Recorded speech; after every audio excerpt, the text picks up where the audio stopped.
নমস্কার, মুনস কিচেনে সকলকে স্বাগত। এই ভীষণ গ্রীষ্মের মধ্যে ঢ্যাঁড়সটা ভীষণভাবে পাওয়া যায়। তো ঢ্যাঁড়সের রেসিপি কিভাবে বানালে এর স্বাদ হবে দ্বিগুণ, সেটাই আজকে আপনাদের সঙ্গে শেয়ার করব। যারা ঢ্যাঁড়স খেতে ভালোবাসেন তাদের জন্য তো এই রেসিপিটা রইলই। আর যারা খেতে পছন্দ করেন না, অবশ্যই এইভাবে বানানোর জন্য একবার অনুরোধ রইল। রেসিপিটা আপনারা গোড়া থেকে শেষ পর্যন্ত দেখতে থাকুন। যদি ভালো লাগে তাহলে প্লিজ একটা লাইক করবেন, শেয়ার করবেন, কমেন্ট করবেন আর সাবস্ক্রাইব অল বাটনটি সিলেক্ট করে রাখবেন, যাতে আমার রেসিপির সমস্ত নোটিফিকেশান সবার আগে আপনার কাছে পৌঁছে যায়। এবার আসি রেসিপিতে।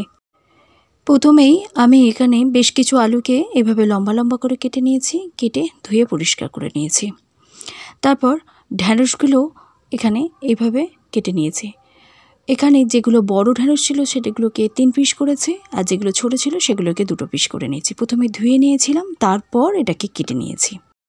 এবার এদিকে গ্যাস জ্বালিয়ে নিয়েছি, দিয়ে একটা বসিয়ে নিয়েছি কড়াইটা বেশ একটু গরম হয়ে গেলে দিয়ে নিচ্ছি 1 টেবিল স্পুন মতো সর্ষের তেল।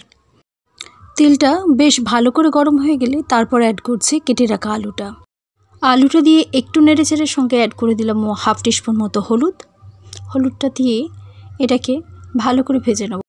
সম্পূর্ণ আলুটা আমি মাঝারি আঁচে ভেজে নিচ্ছি। সম্পূর্ণ আলুটা আমি লাইট ব্রাউন করে ভেজে নিয়েছি। এবার একটা অন্য পাত্রে তুলে রাখছি।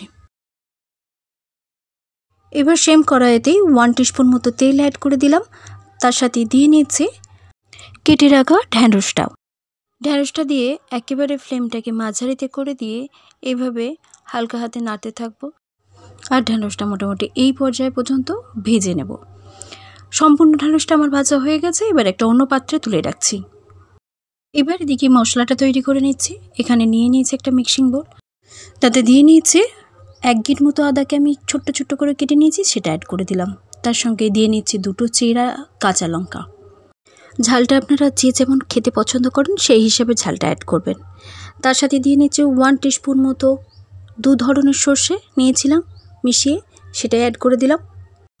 আর সঙ্গেই দিয়ে নিচ্ছি 1 টেবিল স্পুন মতো পোস্তদানা। সবজিটা যেহেতু আমার 14 জনের মতো হচ্ছে, সেই হিসাবে আমি পোস্তটা অ্যাড করেছি। এরকম একটা স্মুথ পেস্ট তৈরি হয়ে গেছে।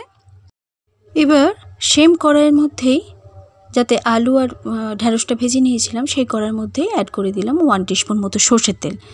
তার সাথেই অ্যাড করে দিচ্ছি 1/2 টিস্পুন মতো কালো জিরেটা একটু সতে হয়ে গেলে অ্যাড করে দিচ্ছি কুচিয়ে রাখা পেঁয়াজ। এখানে পেঁয়াজ আছে একটা মিডিয়াম সাইজে আর একটা ছোট, এইভাবে লম্বা লম্বা করে কেটে নিয়েছি, সেটাই আমি অ্যাড করে দিচ্ছি। পেঁয়াজটা মোটামুটি 5 থেকে 7 সেকেন্ড পর্যন্ত এরকম ভাব নরম হয়ে যাওয়া পর্যন্ত নাড়ার পর এখানে অ্যাড করেছি ভেজে রাখা আলুটা দিয়ে মোটামুটি আরও 15 to 20 সেকেন্ড পর্যন্ত নাড়াচাড়া করে নিচ্ছি। তারপরে অ্যাড করে দিচ্ছি আমি বেটে রাখা মশলাটা, সর্ষে পোস্ত কাঁচা লঙ্কা যেটা বেটে রেখেছিলাম সেটাই অ্যাড করে দিলাম।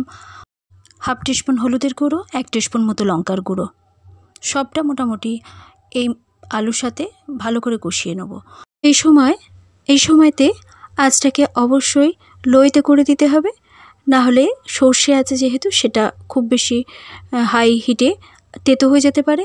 আর যেহেতু 1 গিট মতো আদা দেওয়া আছে, সেই হিসাবে এটাকে কষিয়ে নিচ্ছি একদম লো ফুয়েলের মধ্যে, যাতে আদার কাঁচা গন্ধটা চলে যায়। এই সময় অ্যাড করে দিচ্ছি মশলার বাটিটা ধুয়ে একটু জল। মশলার বাটি ধোয়া জলটা দিয়ে মোটামুটি আরও 5-7 সেকেন্ড মতো নাড়াচাড়া করে নিয়ে আমি এর মধ্যে দিয়ে নিচ্ছি আলুটাকে সেদ্ধ করার জন্য মোটামুটি 1 থেকে 1.5 কাপ মতো জল দিয়েছি। জলটা এখানে ততটাই ব্যবহার করতে হবে যতটা আলুটা ডুবে একটু বেশি থাকে। সাথে অ্যাড করে দিচ্ছি স্বাদ মতো নুনটা প্লিজ যে যা স্বাদ বুঝে ব্যবহার করবেন। সব কিছুটা বেশ মিনিট খানেক ফুটে যাওয়ার পর অ্যাড করে দিচ্ছি ভেজে রাখা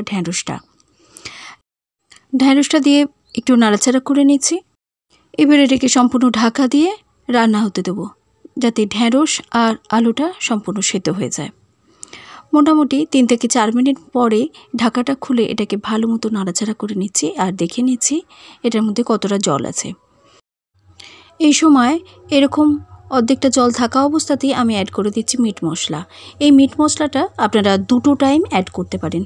একটা হচ্ছে যখন মশলাটা কষিয়ে নেওয়া হচ্ছিল ঢ্যাঁড়স আলুর সাথে, সেই সময় অ্যাড করতে পারেন, কারণ মিট মশলার গন্ধটা শেষে অ্যাড করলে উগ্র গন্ধটা অনেকেরই পছন্দ হয় না।